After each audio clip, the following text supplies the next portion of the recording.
Alright guys, how's it going? Will here from Zaltek Reviews. Today I'm taking a look at the Horon Ocean Hunter. It's available in 4 different variants. You have, let me have a look, hold on. You've got the Hydra, which is this one. You've got the Kraken, which is like a full meteorite dial. That's the one I asked for, but due to shipping and all the rest of it, it wasn't possible, so they sent me this one. Then you have Leviathan, which is like it's like a dark greeny blue in the centre rather than this grey. And then you have the Naga, which is like what, blue, black, orange. It's quite funky looking. I can't show you any pictures because the pictures I tried to get, I couldn't get them big enough to put into the video, so it'll just look stupid. So I'll put a link in the description to their website, and you can have a look at the colours and whatnot. Right, cue the intro.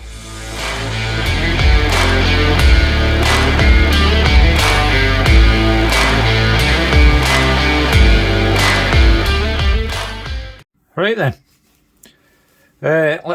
I'll show you the packaging.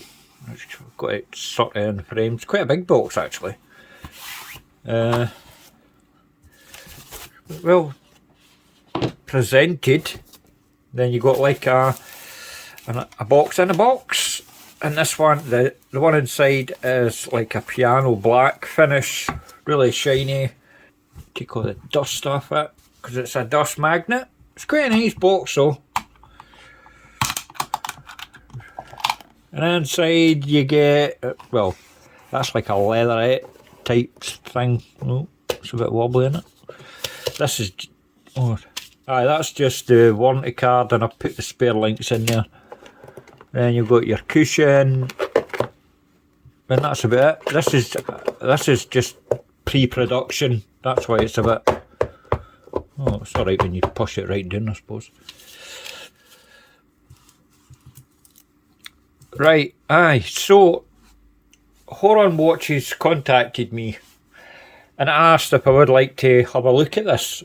Now, the majority, I'll be totally honest with you, a lot of companies contact me, and I would say at least 75% of them are just not back because they're utter garbage. You know, if you've got some idiot, you know, that's mid-25, dressed up all smart and that, doing his stupid catalogue pose, it doesn't exactly scream watch enthusiast to me, does it? But even when you look at the watches, they're just crap. Cost me about £9 to manufacture. Sod off. Right, aye, anyway, this, I keep forgetting the name of it, Ocean Hunter from Horon Watches. It's a nice watch. I'll give it that much, it's a nice watch. I just wish they could have sent me the meteorite one. I'm not keen on this variant. I think the meteorite one is the pick of the bunch, to be honest with you, because there's no, I don't like, see the smaller inner dial there and the outer ring, and then you've got the bezel, and the meteorite one is just all meteorite with the bezel. I like that better. I'm not sure if they're going to send me a production sample when it's ready, I don't know. I can't even remember when this is due for release. Let me have a look. What's on Kickstarter soon? Oh, it doesn't help me, does it? Right, let's get into the specs and whatnot. Right, obviously, full 316L stainless steel. Case back surround, mid case, bezel, crown, bracelet, clasp. All 316L stainless steel. I'll do the measurements in a minute. The movement inside this is a Salita SW200, which is all good. Obviously a high beat, smooth sweep movement. 300 metres of water resistance. Screw down crown, obviously, for 300 metres. Screw down case back. It's a double dome sapphire crystal with AR coating. I'm not sure how many layers I've put on it, they've not said. I don't have anything in my notes. Bezel's two-tone on this one. It's like kind of grey at the bottom, black at the top. 22mm lug width. I'll do the rest of it. 22mm lug width, remember that.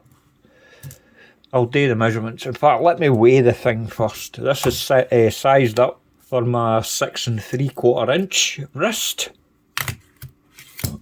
turn it on first, that would help. Right, 185 grams, so a bit of a heavy bugger. Right, let's get into the proper measurements, know what they're saying on their website, because I never trust them.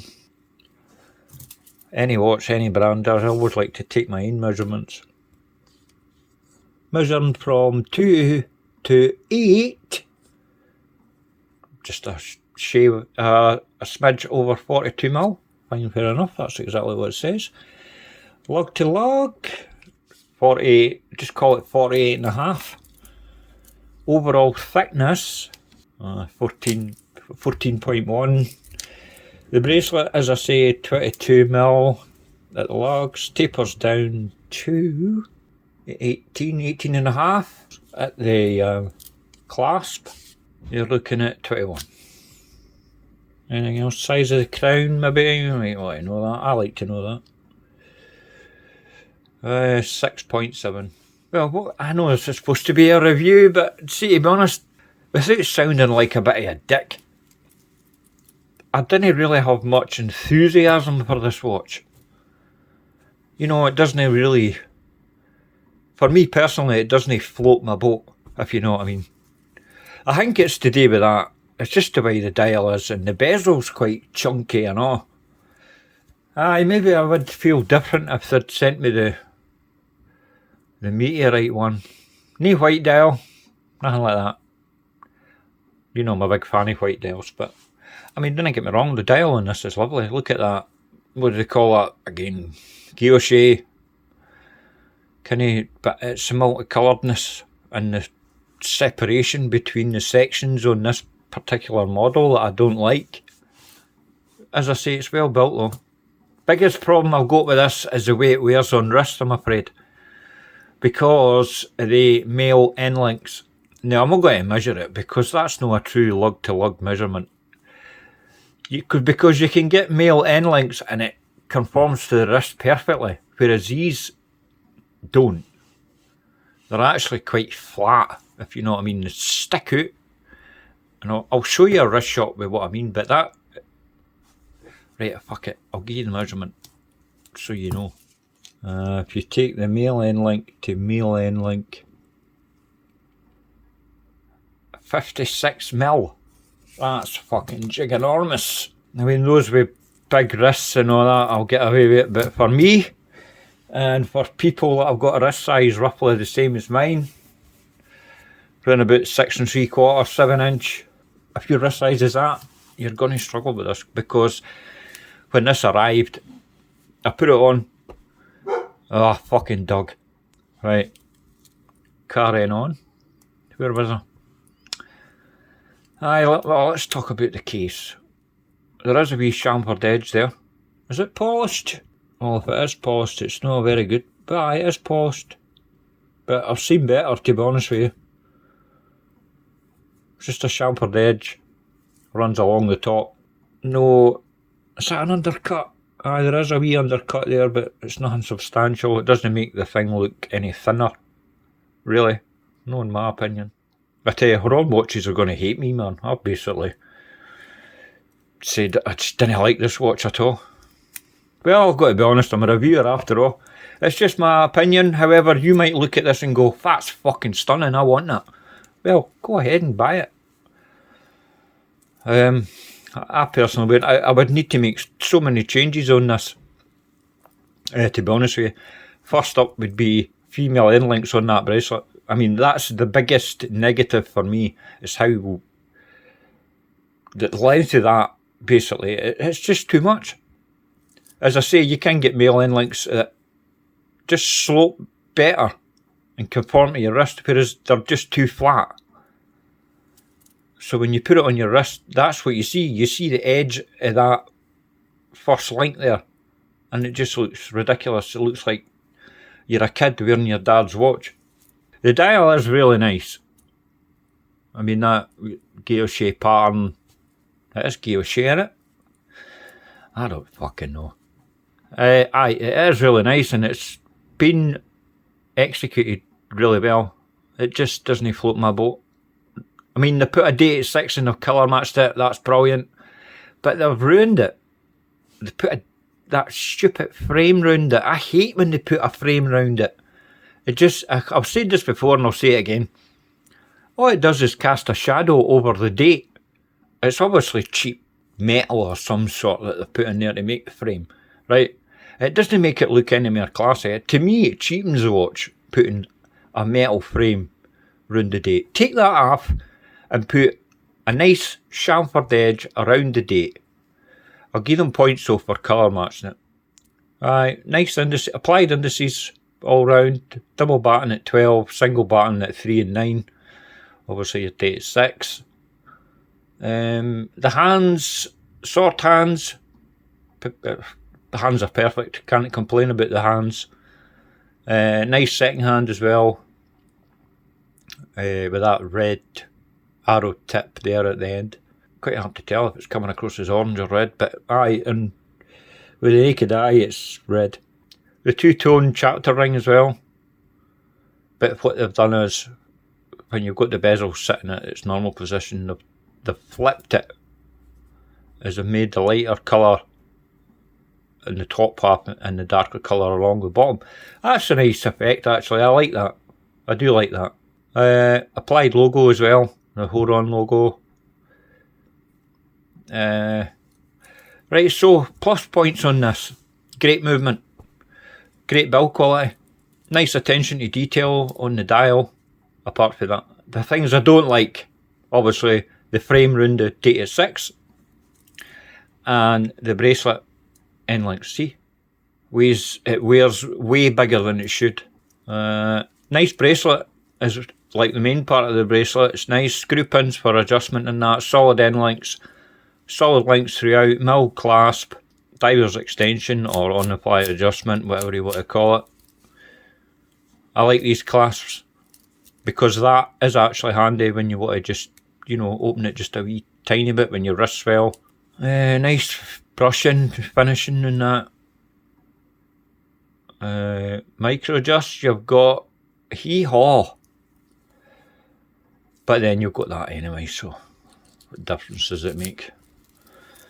Would be nice to see a wee bit of a micro adjustment there though. Push button release, got a chamfered polished edge there, up like matching the case. Nice movement as well, as I said, and they've customised the rotor as well. With that pattern on there, looks like. Oh, and they've got the logo in there too. Aye, it's a nice watch. I'm not saying it's a bad watch, there's just certain aspects about it, about how it looks and how it wears that I don't like, or I would personally change. The guys at Horon Watches, I'm sorry if this is a bit of a downer review, but I've got to be honest, I mean that's my job. As I say, I've got to look at this from a paying customer's perspective, and if there's things I don't like, I've got to say it on video. Don't know why I'm apologising, because that's what I'm here to do. Anyway, that's about it. I didn't have any information on prices, or it's no expensive. It's coming soon to Kickstarter anyway, so keep an eye out for it if you fancy this one. If it was me, I'd personally go, I mean, I would like to see the production version of this. I would like to see the meteorite version once it's been produced and manufactured and all the rest of it, and they're being shipped out to customers. I would like to see the meteorite one because, well, saying that, I just hope you change that end length though, because that is the worst part of this watch. Wrist shot. See what I mean about the male end length? It lies too flat. It doesn't slope down enough. And when you see the top of the first link, you can see the edge. No, it shouldn't be like that. Not for a watch this size. And the clasp lovely. I like the clasp. It's a well manufactured bracelet. You can see the light shimmering up. It's really nice. Aye, loom shot. There you go. There's the loom. Combination of BGW9.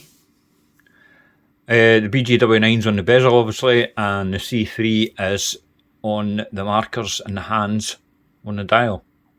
It's good loom. I can't complain about the loom. Anyway, that's the video, guys. Do me a favour and please give the video a wee like. And subscribe if you haven't already. I'll see you in the next one. Toodles.